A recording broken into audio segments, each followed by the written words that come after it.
The fall of Roman empire. Point is, जब हम हमारे वर्ल्ड हिस्ट्री के सिलेबस को देखते हैं तो उसमें रोमन एम्पायर का कहीं जिक्र नहीं मिलता। वर्ल्ड हिस्ट्री के सिलेबस में हम देखते हैं कि कैसे हमें 18 सेंचुरी से इंपॉर्टेंट इवेंट्स को कवर करना है। बट द पॉइंट इज, दुनिया भर में होने वाली जितनी भी इंपॉर्टेंट घटनाएं थी 18वीं शताब्दी से जो शुरू होती हैं, उन्हें समझने के लिए थोड़ा सा बैकग्राउंड, थोड़ी सी बैक हिस्ट्री को जानना जरूरी है। और इसी वजह से हम यहाँ पर दुनिया भर में मध्यकालीन समय में होने वाले जो इंपॉर्टेंट इवेंट्स थे उन्हें थोड़ा सा टच करेंगे। और इसी सीक्वेंस में हम बढ़ रहे हैं रोमन एम्पायर की तरफ। रोमन एम्पायर जिसका फॉल जो था, उसी की वजह से मॉडर्न यूरोप एस्टैब्लिश हो पाया, डेवलप हो पाया। आइए देखते हैं कि रोमन एम्पायर कैसे डिक्लाइन हुआ और उससे किस तरह से आज के मॉडर्न किंगडम्स, आज के मॉडर्न कंट्रीज इवन जो कि यूरोप में नजर आती हैं, वो कैसे डेवलप हो रही हैं। रोमन एम्पायर, इसे कैसे समझा जाए? जब आप प्राचीन भारत यानी कि एंशियंट इंडिया को देखते हैं, तो एंशियंट इंडिया में बहुत सारे ऐसे किंगडम्स थे जो कि एंशियंट रोमन एम्पायर के साथ ट्रेड किया करते थे। इवन हमने तो यहाँ पे सिल्क रूट्स के बारे में भी जाना है। सिल्क रूट्स ये वो रास्ते थे जिनके जरिए चाइना से सिल्क रोमन एम्पायर के राजाओं तक पहुंचाया जाता था।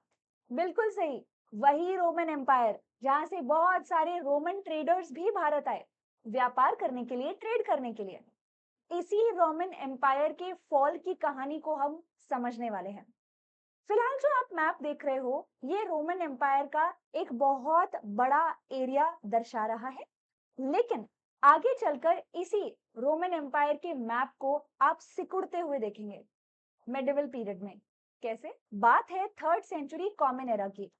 रोमन एम्पायर का राजा डाइक्लेशियन, इस राजा को लगा कि इतना बड़ा रोमन एम्पायर है तो इसे संभालना, इसे एडमिनिस्ट्रेट करना काफी मुश्किल है।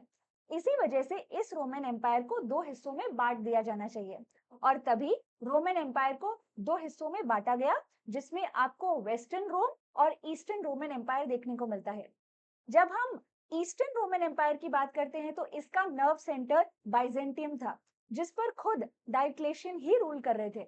वहीं अगर हम वेस्टर्न रोम की बात करते हैं तो वेस्टर्न रोम का जो नर्व सेंटर था, जो कैपिटल था, वो खुद रोम ही था, यानी कि प्रेजेंट डे इटली वाला रीजन, जहां पर मैक्सिमिलियन नाम का एक को रूलर रूल कर रहा था। डायोक्लेशियन के बाद रोमन एम्पायर का नेक्स्ट इंपॉर्टेंट राजा था कॉन्स्टेंटाइन। इस राजा ने जो डिवीजन किया गया था कुछ समय पहले, उस डिवीजन को हटा दिया और वेस्टर्न और ईस्टर्न रोम को जोड़ दिया, यानी कि मर्ज कर दिया। लेकिन एक बात जरूर क्लियर थी कि अब से इस पूरे रोमन एम्पायर का जो नया नर्व सेंटर था वो बाइजेंटियम ही था, जो कि ईस्टर्न रोमन वाले रीजन में मौजूद था। इससे क्या फर्क पड़ता है?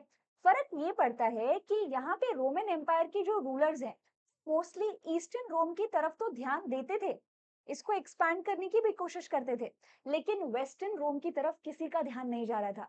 और अगर वेस्टर्न रोम की तरफ किसी का ध्यान नहीं जाएगा तो ऑब्वियस सी बात है कि वेस्टर्न रोम वीक पड़ता जाएगा और आसपास की बहुत सारी खतरनाक ट्राइब्स जो हैं वो वेस्टर्न रोम को हथियाने के बारे में, यानी इस रीजन पर अटैक करने के बारे में भी सोच सकती हैं। और कुछ ऐसा ही हुआ 4th-5th सेंचुरी कॉमन एरा में। आप यहाँ पर वेस्टर्न रोम के आसपास बहुत सारी खतरनाक ट्राइब्स को देखेंगे, जैसे कि जर्मन ट्राइब, जैसे कि हून्स, जैसे कि सेक्सॉन्स। ये वो थे जिन्होंने इसी बात का फायदा उठाया कि वेस्टर्न रोम के ऊपर रोमन एम्पायर के रूलर्स का ध्यान नहीं है, वो ज्यादा फोकस नहीं है, और इसी कारण से वेस्टर्न रोम पर अटैक स्टार्ट हो गए। वेस्टर्न रोम और ज्यादा वीक हो गया, बल्कि हम देखते हैं कि 476 कॉमन एरा तक आते आते पूरा वेस्टर्न रोम जो है वो गिर चुका था। यानी कि रोमन एम्पायर की बाउंड्रीज जो है वो सिर्फ ईस्टर्न रोम तक सिकुड़ कर रह गई थी। और वेस्टर्न रोम की जगह अब कुछ नए किंगडम्स आ गए थे जो इन्हीं बारबेरियन ट्राइब्स ने स्टैब्लिश किए थे। ट्राइब्स जैसे कि वंडल्स, एंगल्स, सेक्सॉन, जर्मन ट्राइब, हून्स, विसिगोथ्स, इन सब ने मिलकर यहाँ पर वेस्टर्न रोम की जगह नए किंगडम्स स्टैब्लिश कर दिए, जैसे Irish kingdom, Anglo Saxon kingdom, Frankish kingdom, Burgundian kingdom, Ostrogoth kingdom, Visigoth and Vandals का किंगडम।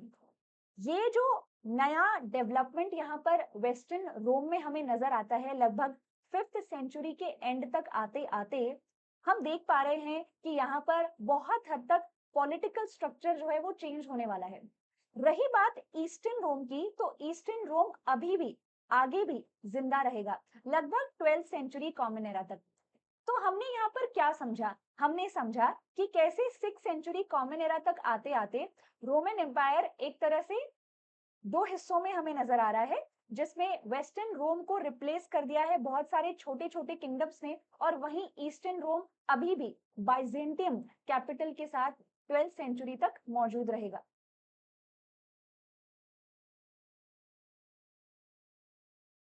वेस्ट में डेवलप होने वाले ये नए किंगडम्स कॉन्स्टेंटली एक दूसरे के साथ युद्ध लड़ रहे थे, बैटल्स वॉर्स में इन्वॉल्व थे, जिसकी वजह से बहुत ज्यादा रिसोर्सेज भी वेस्ट हो रही थी। अब इन रिसोर्सेज का जो वेस्ट होना है, इनकी जो स्पेंडिंग है, उसे ओवरकम करने के लिए ये अपने अंडर रहने वाले लोगों से बहुत ज्यादा हार्शली टैक्स कलेक्शन भी कर रहे थे।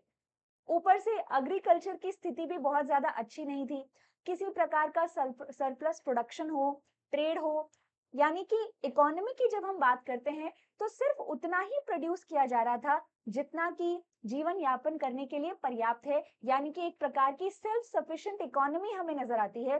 सरप्लस प्रोडक्शन कहीं से हमें देखने को नहीं मिलता जो कि इन राजाओं की सहायता करे।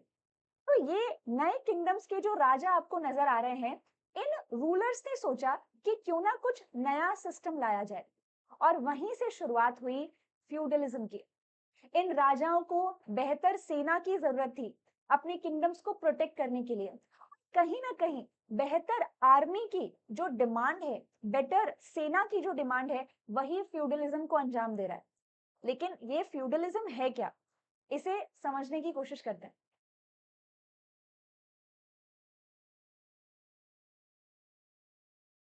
इकोनॉमिक कंडीशन खराब होने की वजह से वेस्ट में डेवलप होने वाले नए किंगडम्स के जो रूलर्स हैं, वो यहाँ पर एक बेहतरीन आर्मी मेंटेन नहीं कर पा रहे थे।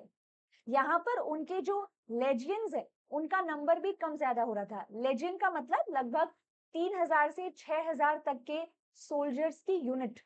तो ये नंबर ऊपर नीचे होता रहता था क्योंकि रिसोर्सेज नहीं है अच्छी आर्मी मेंटेन करने के लिए।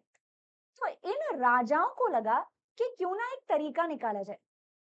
समाज में, सोसाइटी में हमेशा कुछ प्रभावशाली, कुछ इन्फ्लुएंशियल लोग एग्जिस्ट करते हैं, क्यों ना उनकी मदद ली जाए आर्मी मेंटेन करने के लिए। आपको यूरोप में भी बहुत बड़ी बड़ी जमीनों को होल्ड करने वाले लैंड ओनर्स देखने को मिलेंगे, जिनकी अगेन सोसाइटी में काफी रिस्पेक्ट थी। तो राजाओं को लगा कि क्यों ना इन बड़े लैंड ओनर्स को मैं अपने किंगडम का कुछ पीस ऑफ लैंड दे दूं, जिसके बदले ये बड़े लैंड ओनर्स राजा को आर्मी प्रोवाइड करेंगे जब भी राजा को जरूरत पड़ेगी। ये पूरा का पूरा जो सेटअप आप यहाँ देख रहे हो, इसी को फ्यूडलिज्म कहते हैं। यहाँ पे लैंड ओनर, जिसे राजा की तरफ से जमीन मिलने वाली है और जिसके बदले उसे राजा को आर्मी प्रोवाइड करनी होगी, इस लैंड ओनर को फ्यूडल लॉर्ड कहेंगे, या फिर हिंदी में सामंत कहेंगे। फ्यूडलिज्म सामंतवाद भी कहलाता है। यहाँ पर राजा के बीच में और फ्यूडल लॉर्ड के बीच में एक प्रकार का कॉन्ट्रैक्ट है, जिसमें राजा जमीन दे रहा है, जमीन के ऊपर एडमिनिस्ट्रेटिव जुडिशियल राइट्स दे रहा है उस जमींदार को, उस बड़े लैंड ओनर को, और लैंड ओनर को जहां से भी हो वहां से आर्मी प्रोवाइड करनी होगी राजा को जब भी राजा को जरूरत पड़े।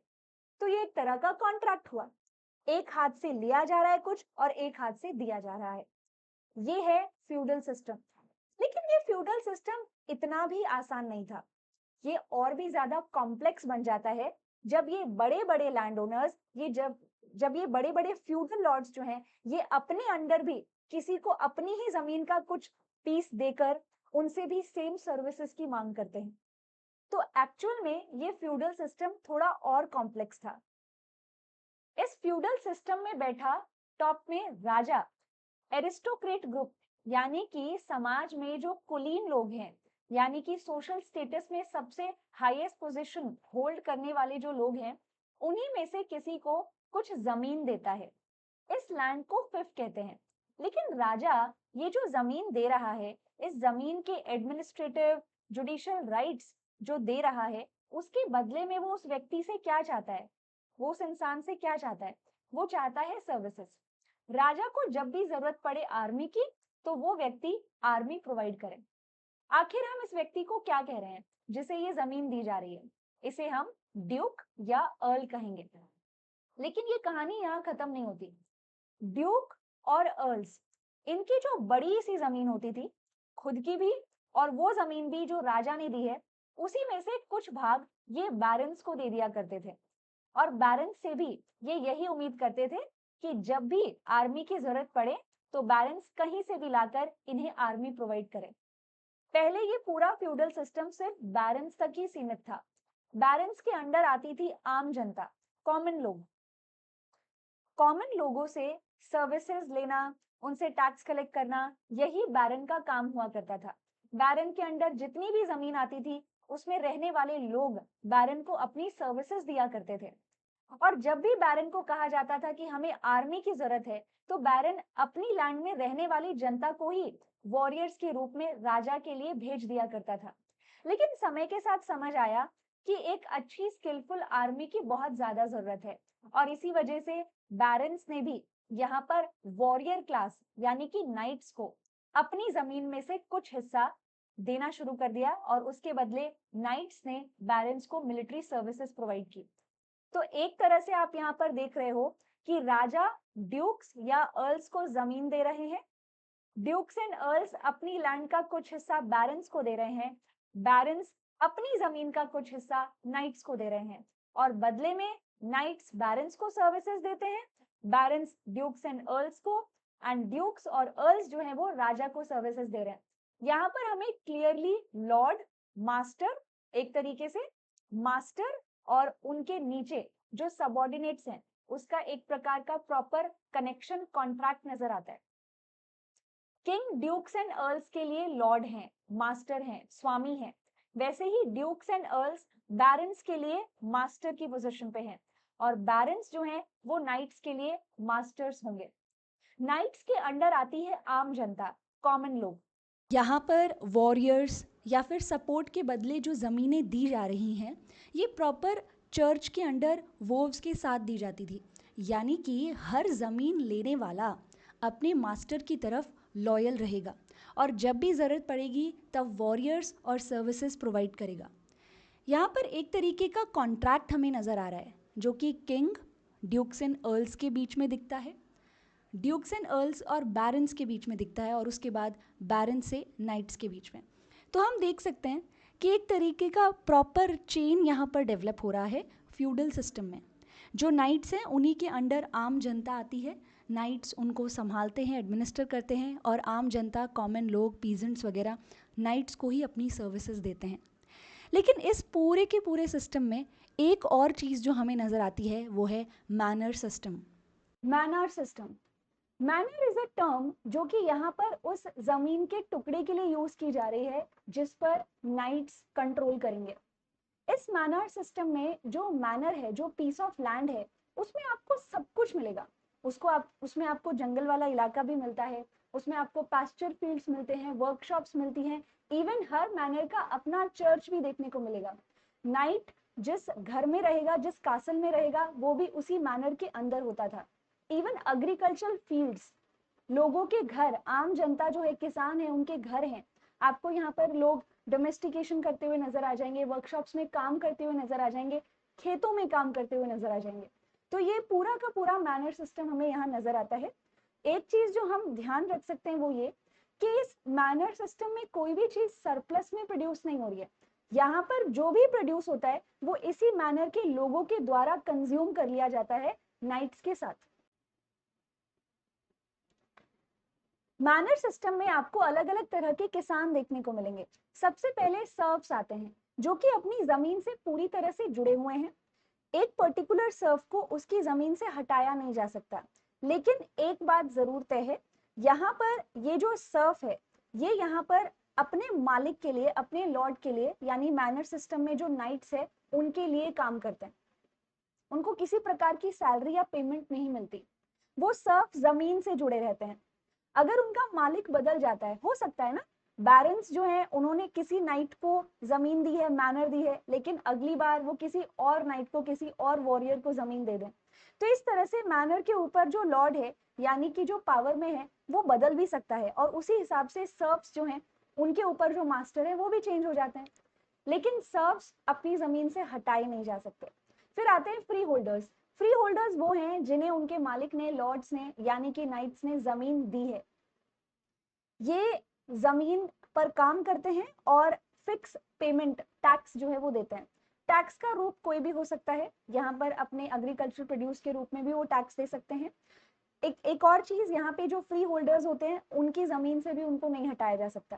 फिर आते हैं विलियंस। विलियंस ने भी अपने मालिक से ही कुछ जमीन पाई है, रिसीव की है। याद रखिएगा, ये टाइप्स ऑफ फार्मर्स हैं जो एक मैनर के अंदर पाए जा रहे हैं। तो विलियंस ने भी अपने लॉर्ड से कुछ जमीन रिसीव की है, उसके ऊपर वो कुछ फिक्स समय के लिए काम करते हैं, और जो भी वो खेती करेंगे, जो भी वो एग्रीकल्चर प्रोड्यूस करेंगे, जो भी वो अनाज उगाएंगे, उसी का कुछ हिस्सा वो यहाँ पर अपने मालिक को टैक्स के रूप में देते हैं। फिर आते हैं फ्रीमैन। फ्रीमैन सर्व्स को ही कह सकते हैं हम, जब वो एक जमीन से फ्री हो जाते हैं, यानी कि मास्टर जो है वो उनको फ्री कर दे, उनको मुक्त कर दे। देखिए, सर्व्स के फ्री होने के कई तरीके हैं। एक, कि मास्टर खुद ही कह दे कि अब तुम्हें मेरी जमीन पर काम करने की जरूरत नहीं है। और दूसरा तरीका ये भी होता था, जो कि मेंशन्ड है बहुत सारे सोर्सेज में, कि अगर एक सर्फ जो है वो अपने मालिक की नजरों से बचकर पूरे 1 साल तक गायब रहता है, तो वो फ्री कहलाता है, वो फ्री हो जाता है। यहाँ पे अगर हम पूरे के पूरे मैनर सिस्टम को देखें तो आपको किसान भी दिख रहे हैं, वर्कशॉप्स में काम करने वाले लोग भी दिख रहे हैं। यहाँ किसी प्रकार की सोशल मोबिलिटी हमें नजर नहीं आती, यानी कि कोई भी ऐसा जरिया या तरीका हमें नजर नहीं आ रहा जिसकी मदद से फार्मर्स हैं या फिर वर्कशॉप्स में काम करने वाले या फिर पशुपालन करने वाले जो लोग हैं वो सोसाइटी में अपने स्टेटस को अपलिफ्ट कर सकें। So there was no social mobility. तो मोटे मोटे तौर पर अगर देखा जाए तो हमें यहाँ पर सबऑर्डिनेट लॉर्ड्स नजर आ रहे हैं और उनके ऊपर बैठे हुए उनके मालिक यानी कि ओवरलॉर्ड्स भी नजर आ रहे हैं। ये जो ओवरलॉर्ड्स हैं, इनके नीचे जो सबऑर्डिनेट्स हैं वो एक तरीके की लॉयल्टी होल्ड करते हैं अपने मालिक की तरफ। ये जो हिरार्की है इसको ब्रीच नहीं किया जा सकता, इसमें किसी प्रकार का आपको चेंज देखने को नहीं मिलेगा। काफी बार ऐसा भी देखा गया कि एक नाइट जो है, अगर वो उसको जमीन मिली है बैरन की तरफ से, तो उस नाइट का जो बेटा है उसको वो जमीन पास ऑन हो जाती है, यानी कि काफी हद तक ये फ्यूडल हिरार्की हमें हेरिडिटरी भी नजर आती है। जो लॉर्ड्स हैं उन्हीं के बेटे नेक्स्ट लॉर्ड्स भी बन सकते हैं। अगर हम सेंट्रल अथॉरिटी की बात करें तो सेंट्रल अथॉरिटी बहुत हद तक अपने नीचे जो सबऑर्डिनेट लॉर्ड्स हैं उनके ऊपर निर्भर करती है। एक तरह से देखा जाए तो 5th से 10th सेंचुरी तक का जो पीरियड है उसे यूरोप में कह सकते हैं काफी कोल्ड पीरियड रहा है, यानी कि मौसम जो है वो मोस्टली ठंडा रहा, जिसकी वजह से यहाँ पर अगर हम क्रॉप्स या एग्रीकल्चर की बात करें, खेती करने का जो समय होता था, जो महीने होते थे वो काफी कम होते थे, क्योंकि मोस्टली यहाँ पर जो स्टेपल क्रॉप्स हैं उनके लिए हमें गर्मी की आवश्यकता है और गर्म दिन यूरोप में काफी कम रहा करते थे। लेकिन अचानक 11th सेंचुरी के आसपास आप देखते हैं कि धीरे धीरे करके यूरोप में वार्म फेज स्टार्ट हुआ, और हम देख पा रहे हैं कि एक प्रकार से जो खेती करने का सीजन था उसकी लेंथ भी बढ़ गई और खेती और ज्यादा होने लग गई। एनवायरनमेंट जो है उसको बहुत हद तक यहाँ पर एक इम्पॉर्टेंट फैक्टर माना जा सकता है, जो कि सोशल इकोनॉमिक रिलेशंस जो है उनको अफेक्ट कर रहा है। इसी के साथ साथ there are other factors also, जैसे कि न्यू एग्रीकल्चरल टेक्नोलॉजी। अभी तक लकड़ी का जो हल है, प्लॉज है, उनके इस्तेमाल से ही यहाँ पर जो मिट्टी है उसकी टिलिंग हो रही थी, उसकी जुताई की जा रही थी। लेकिन अब आयरन के प्लॉज आ रहे हैं जो कि मिट्टी को अपटर्न कर पाते हैं और डीप तक ये प्लॉज जमीन के अंदर जा पाते हैं और बहुत नीचे की मिट्टी को ऊपर ला पाते हैं, जिसमें बहुत ज्यादा न्यूट्रिएंट शामिल होते हैं, जिससे खेती जो है वो और बेहतर हो जाती है। इसी के साथ साथ यूरोप में हमें 3 फील्ड रोटेशन सिस्टम देखने को मिलता है, जिसमें एक जमीन को 3 हिस्सों में बांटा जाता है। 3 में से 2 हिस्सों पर 1 साल खेती होती है और एक हिस्से को यूं ही छोड़ दिया जाता है। अगली बार 2 हिस्से पर खेती होगी, एक पार्ट जो है उसको वापस यहाँ रिवाइव होने के लिए या फिर अपनी फर्टिलिटी रीगेन करने के लिए फ्री छोड़ दिया जाएगा। इस तरह से 3 पार्ट्स में डिवाइड करके हर साल 2-2 हिस्से पर यहाँ पर खेती मिलती है, यानी कि एक प्रकार का रोटेशन हमें नजर आता है। इसकी मदद से भी किसान बहुत बेहतर तरह से खेती कर पा रहे थे। धीरे धीरे करके खेती जो थी उसमें हमें थोड़ा सरप्लस प्रोडक्शन नजर आता है। नॉट ओनली दिस, न कि सिर्फ ये, मनी, अभी तक आपने देखा कि जो लॉर्ड्स थे वो अपने नीचे जो किसान हैं उनसे एग्रीकल्चर प्रोड्यूस के रूप में टैक्स कलेक्ट कर रहे थे, लेकिन अब धीरे धीरे मनी यानी कॉइन्स की एंट्री स्टार्ट हो रही है और यहाँ पे किसान जो है वो कॉइन्स के रूप में टैक्स देना शुरू करते हैं। ये जो इन्वायरमेंट की वजह से, न्यू टेक्नोलॉजीज के वजह से एग्रीकल्चर में, खेती में सरप्लस प्रोडक्शन हो रहा है, इसी कारण से किसान जो हैं अब वो इतने ज्यादा अनाज को अपने मैनार से बाहर निकालकर दूर दराज के इलाकों में बेचना भी चाहते हैं। और यहीं से शुरुआत हुई टाउन्स की, यानी कि शहरों की। ऑब्वियसली इस टाइम पर बहुत से चर्च बन रहे थे, चर्च के आसपास धीरे धीरे लोगों ने बसना शुरू किया, टाउन्स डेवलप होने लगे और ये टाउन्स जो थे ये एक ऐसा स्थान बन गए, एक ऐसी जगह बन गए जहां पर मैनर से आने वाले जो किसान थे वो अपना सरप्लस अनाज बेचने लगे और दूर दराज के इलाके से लोग जो हैं वो इन्हें खरीदते भी थे। बहुत सारे ट्रेडर्स और मर्चेंट्स भी आपको टाउन्स में आते हुए नजर आएंगे। तो ऑलमोस्ट ये जो पीरियड है 11th सेंचुरी से 13th सेंचुरी तक का, ये एक ऐसा समय है जब टाउन्स, सिटीज भी डेवलप हो रही थी यूरोप में।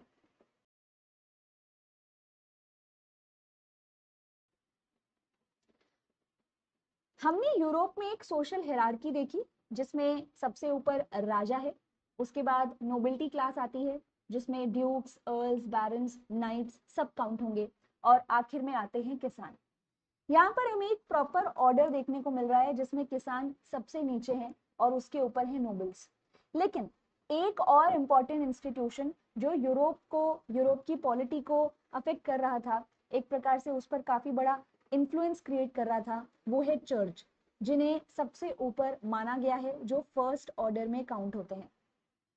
चर्च की जब हम बात करते हैं तो क्रिश्चियनिटी यूरोप में बहुत लेट आ रही है, यानी कि पहले पूरा का पूरा जो रोमन एम्पायर था उसमें पॉलीथेइज्म को माना जाता था, एक से ज्यादा देवी देवताओं की पूजा होती थी।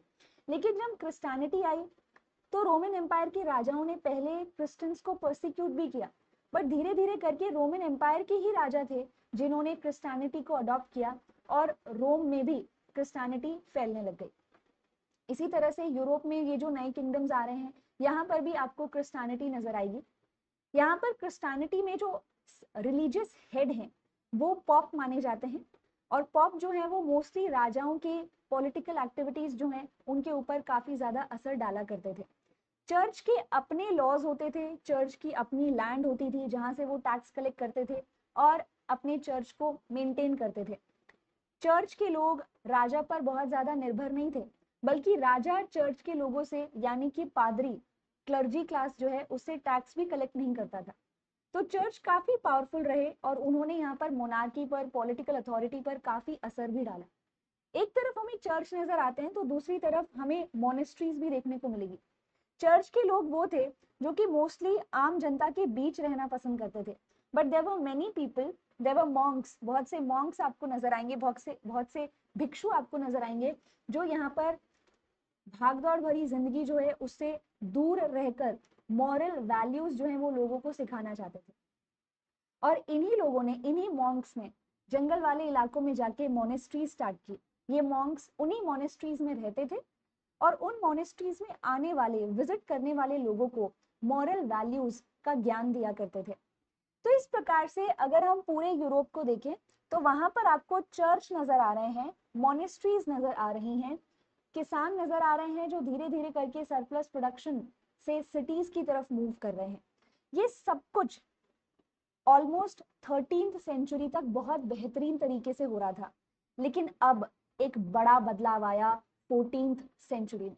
आखिर वो क्या था? यूरोप में 13th सेंचुरी के बाद 14th सेंचुरी का जो पीरियड स्टार्ट होता है उसमें एक बार फिर से तापमान जो है वो गिरने लगा, ठंड बढ़ने लगी और खेती करने के लिए जो मंथ्स अवेलेबल होते थे उनकी गिनती भी कम हो गई। अब पॉपुलेशन तो बढ़ती जा रही थी, लेकिन अनाज जो है वो उतना उग नहीं पा रहा था जो कि पॉपुलेशन को, इतनी बड़ी जनसंख्या को फीड कर सके। इसी के साथ साथ बहुत बार स्टॉर्म्स, ओशनिक फ्लड की वजह से भी जो फसलें होती थी वो नष्ट हो जाती थी।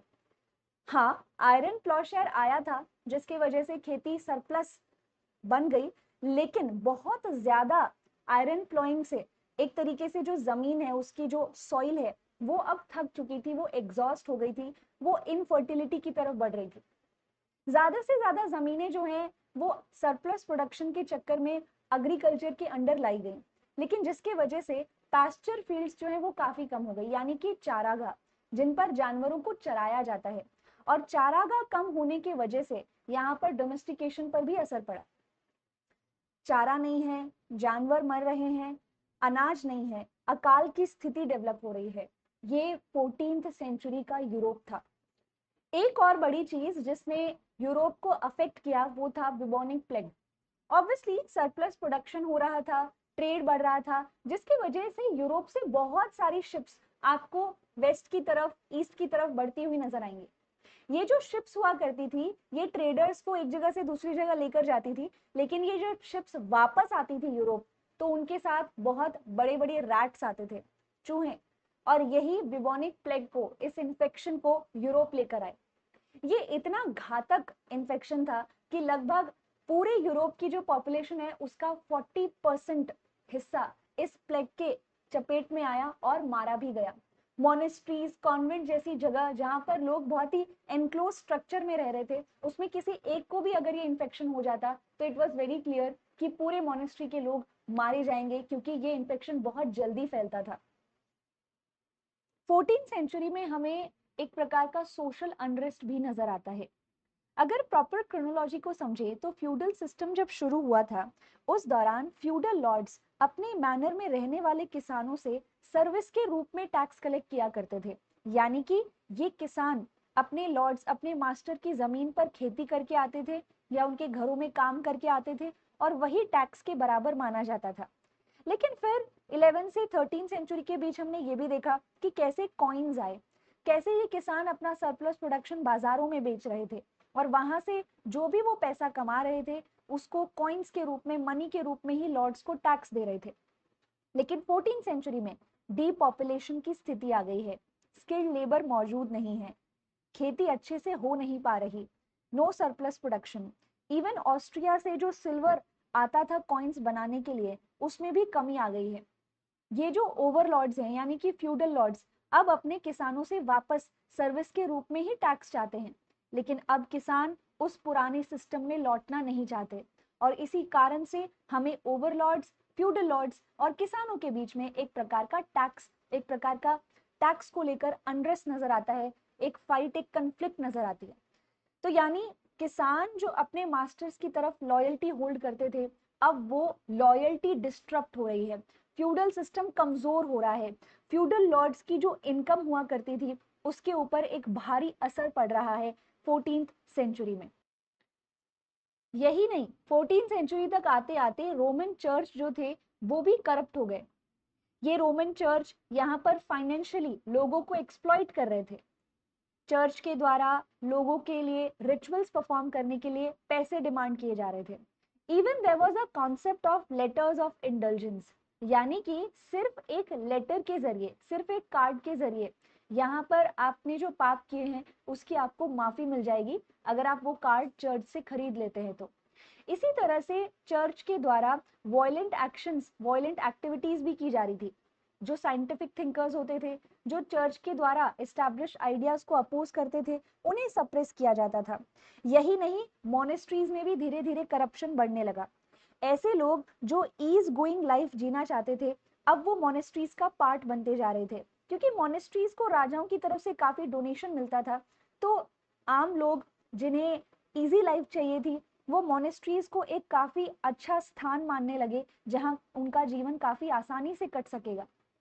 चर्च में करप्शन बढ़ गया, चर्च के लोग यहाँ पर टैक्स कलेक्ट करते करते बहुत ज्यादा वेल्थी हो गए और वो प्रॉपर्टी भी एक्वायर करने लग गए।